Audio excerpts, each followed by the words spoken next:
Well, good evening, caregivers. I hope you're having a good evening. Let's hope that the third time is a charm with this video. Earlier today, I posted a video with the best intentions of talking about de-escalating your person with dementia when they go from 0 to 10 with either anger or frustration, or they're anxious and suddenly your person is unconsolable or uncontrollable. And even on the best day, you can make mistakes, or you can plan your day one way and it can go completely an opposite. So the video I posted earlier today apparently has no sound.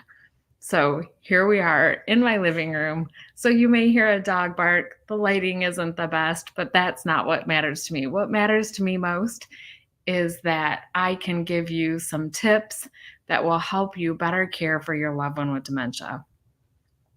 So before I start, I'm going to retell the story that you didn't hear earlier. I was in a cafe last week and I was having a cup of coffee and I was doing some reading when I heard a bunch of commotion around the corner.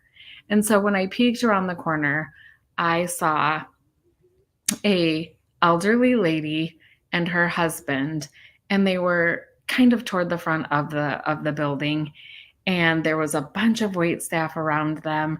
Police were coming in the door, EMS was coming inside of the door, and suddenly this woman found herself being kind of pushed back away from her husband. And I could hear her telling them that he had dementia, but nobody seemed to hear her. Or if they did hear her, they were not paying attention. And so I didn't want to be a bother in that situation because the gentleman wasn't my patient. She wasn't somebody that was known to me. And so I kind of took a step back. But the next day, this is one of my favorite coffee shops. So I went back to that coffee shop and she actually happened to be there. So I did start a conversation with her the next day. And I said, I overheard you telling the police and the EMS that your husband has dementia. And she said, he does. She said, I had been trying to keep him at home, but he became a little bit too much for me to handle at home.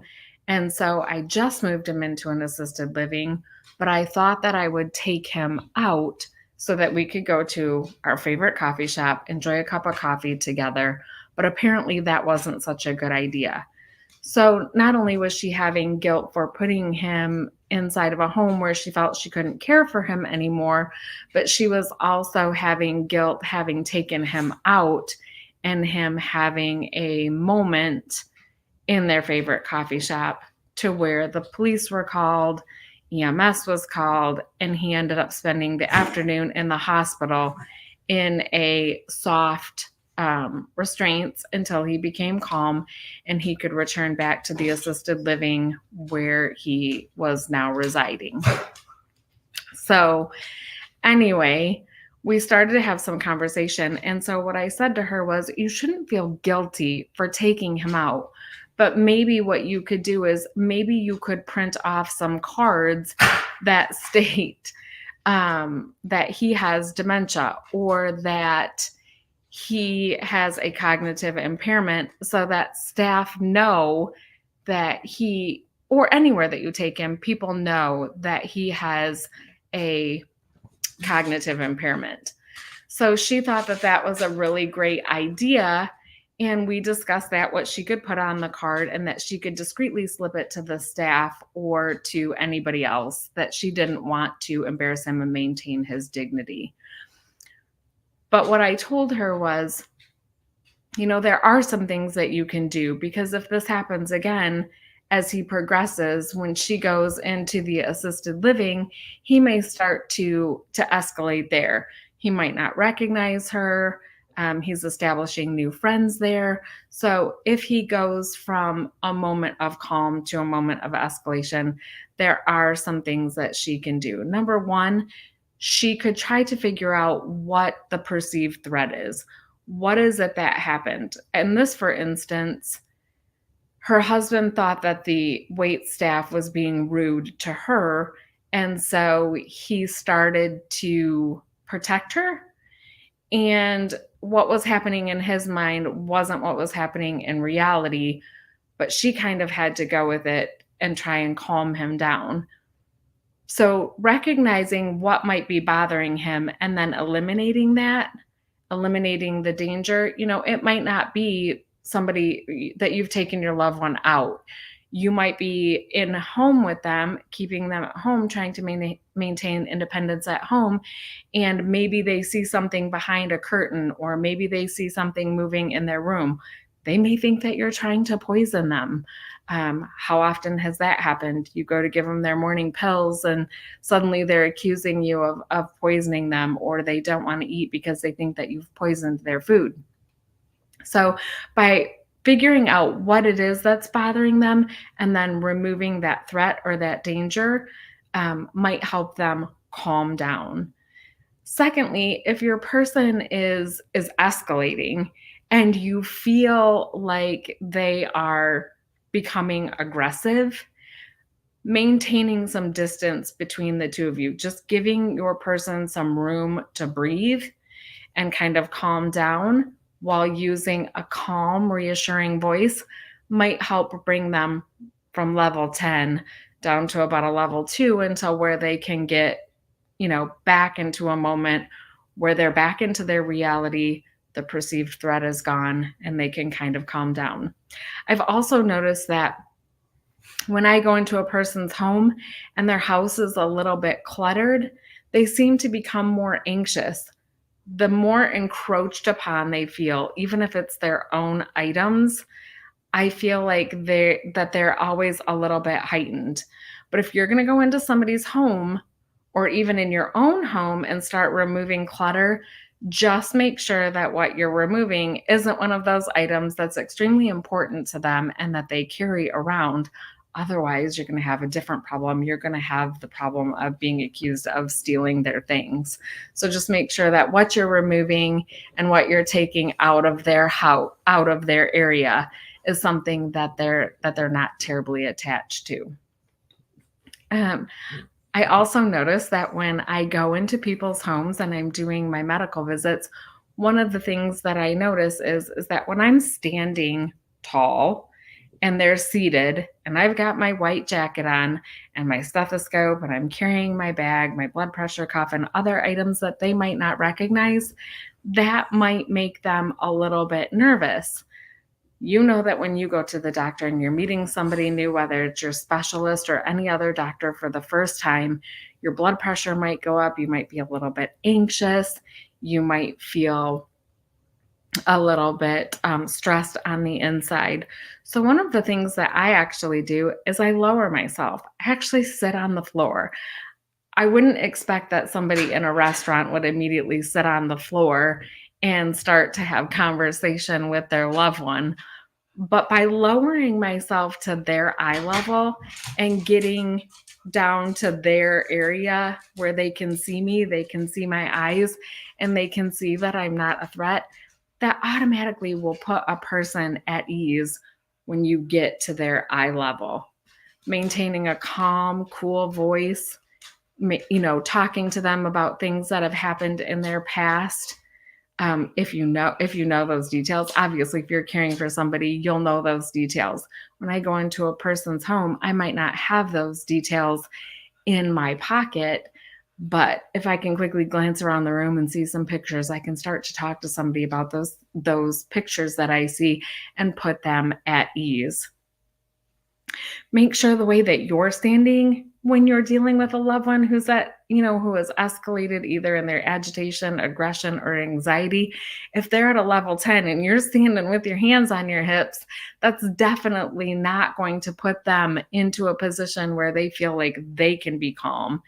Even if their anger, anxiety, or aggression isn't directed at you, they still may look at you because they're reading your body language and they can see that you're stressed out.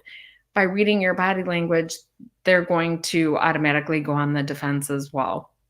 Excuse me. Make sure that when you're with your person who is escalating, who is starting to get to that level, make sure that you're clearly communicating with them.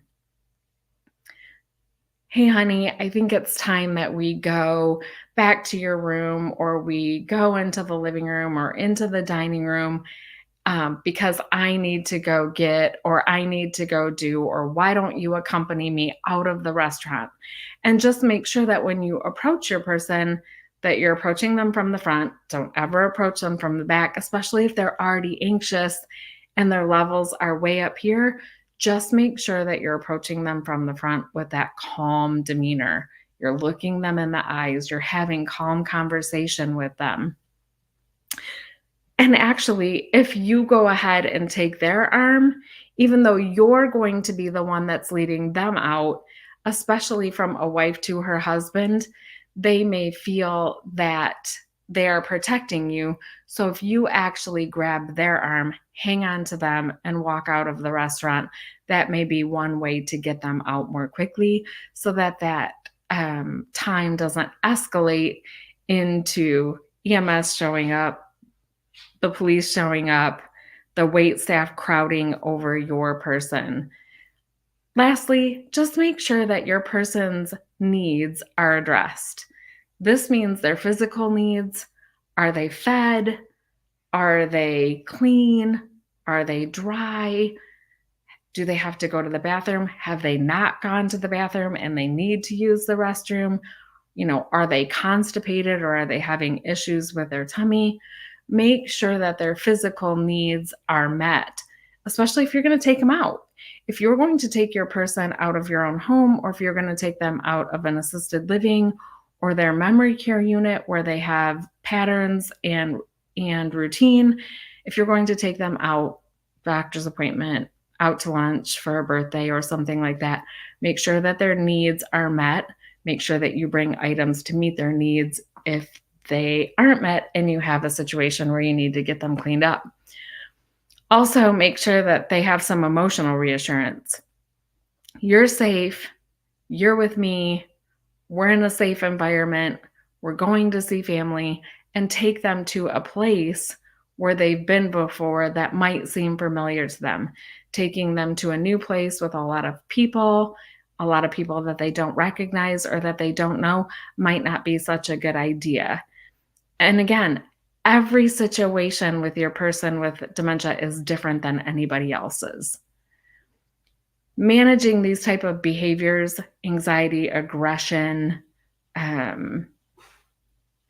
agitation, they're challenging. Those are challenging behaviors. But if you even implement one of these things to help you help your person, either in home or outside of home, you may find that you're better off. If there's something that you've done while you've taken your person out, or even in home, if you have a tip, or if you have something that you find useful in bringing your person from way up here and getting them back down into a position where they're more at ease and more calm, please drop it in the comments below. If you know somebody that is dealing with somebody with dementia, or they have questions about dementia because they're just starting their journey, please share this video with them. Like, comment, and share. Otherwise, I hope you have a great weekend. Sorry about the video that was posted earlier, and I'll get that down now that we have this one up. If you have anything that you'd like me to talk about over the next couple of weeks, drop it in the comments below. I'll be sure to check back later today and tomorrow so that we can get those needs addressed. Have a great weekend, everyone.